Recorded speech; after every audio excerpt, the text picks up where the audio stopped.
Hi everyone. In this module, I'm going to explain very quick why we need secure and intelligent coding.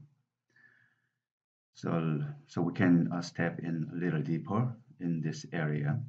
I wanted to take a look at, um, first of all, pythonsecurity.org from Open Web Application Secure Project, so-called OWASP. Okay. There you may be able to find out uh, the two types of analysis, white box analysis and black box analysis. What it does there is,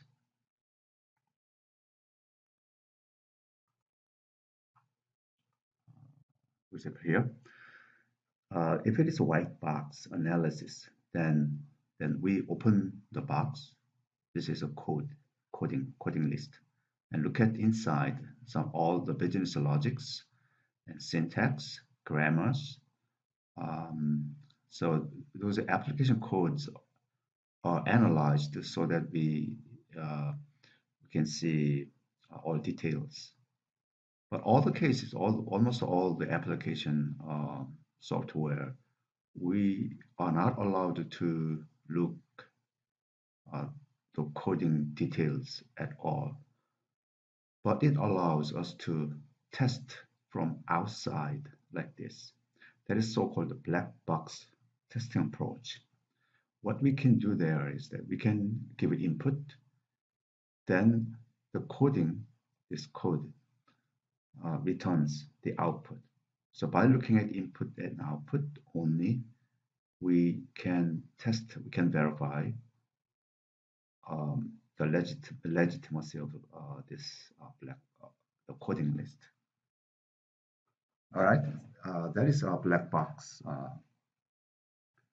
analysis approach. So let's flip.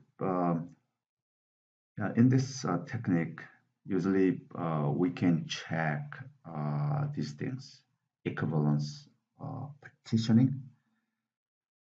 If there is a conditional statements, then we need to see if they are really checking all the cases.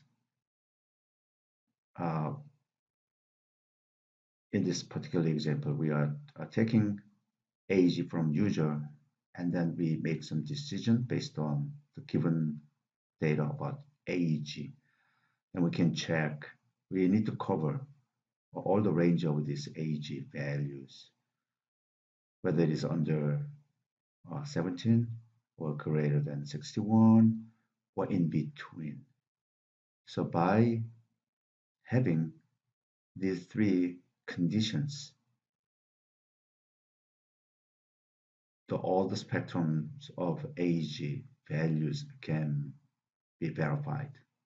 So this type of testing is really important, right? So we call it equivalent partitioning. Similarly, boundary value analysis. So if there is some boundaries, so we need to make sure that that particular boundary is included or excluded. That is very, very critical. Sometimes it doesn't occur as there are many other values in betweens. But when it comes to these boundary values, that is the critical point. So that we need to make sure that whether that the particular the data point is included or excluded, right? Similarly, if there is a decision-making tables, like we do here, conditions and actions, and there may be decision rules, then we need to spell out all the decision rules to see if they are all covered very nicely, right? So that is another testing. State transition testing. If you have multiple states to be considered, then we need to make sure that we really test every single points and then if there is some other consequences. Error guessing. There are multiple cases of errors. In the next module, we will look at also, for example, error handling or event handling or exception handlings. Those are the things that we can make our coding secure and robust. All right, and sometimes it could be intelligent. All right. I wanted to look at this. I wanted to visit this black box analysis. Um, as we do have the secure coding, we can also consider intelligent coding. I wanted to think how our coding can be defensive to attacks. And also then think about how intelligent attackers are, how intelligent they are. If their coding is intelligent, then their attack may be stealthy. If their coding can learn as a machine can do, as a human can do, then their learning is adversarial. So goal of the stealthy attack is to make it undetectable. Covert attacks. I want to think of the playing cards. Then you have multiple cards on your hand, and then in your mind you may have some strategies, right? Based upon the data that you have, based upon the strategy that you have, you may take some actions as your turn comes. So usually your data, you have a training data, and also you have a learning algorithm. So your strategy is to add word to spam if you are adversary, right? So you can say, hey, you can send some spam that is adversary, which is poison filter, so that your opponents may use this poisoning data that affects the decision that opponent can make, right? That is exactly that this adversarial attacks are. So that as an example, Mercy emailer has email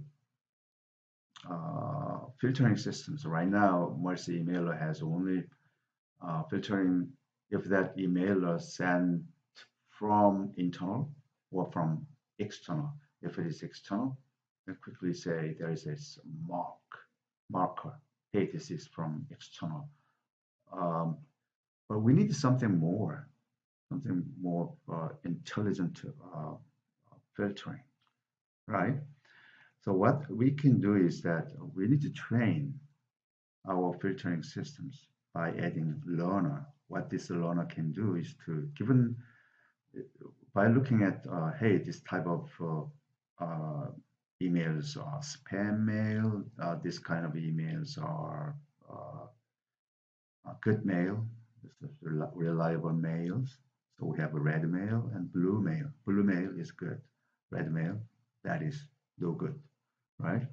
So having that learner into our filter so that we can filter in the incoming mails so that we have, if it is good, then we can put it on inbox folder. Other than that, we may have another folder which can contain only spam mails. This is a scenario. This is very intelligent email systems, email filtering systems. However, if there is a adversarial attacker, so this attacker has its own learning capabilities. So whatever the data or factors learned from attackers' learning that can contaminate our spam mails. Okay, so what this contamination, this actually adversarial learning based attack, then our filtering system can be contaminated. So watch this. This inbox and spam mailbox are also contaminated. All right. So what happens here is that we want to make our coding intelligent, our coding. But in cybersecurity, attackers coding is their coding, so they also make their coding intelligent.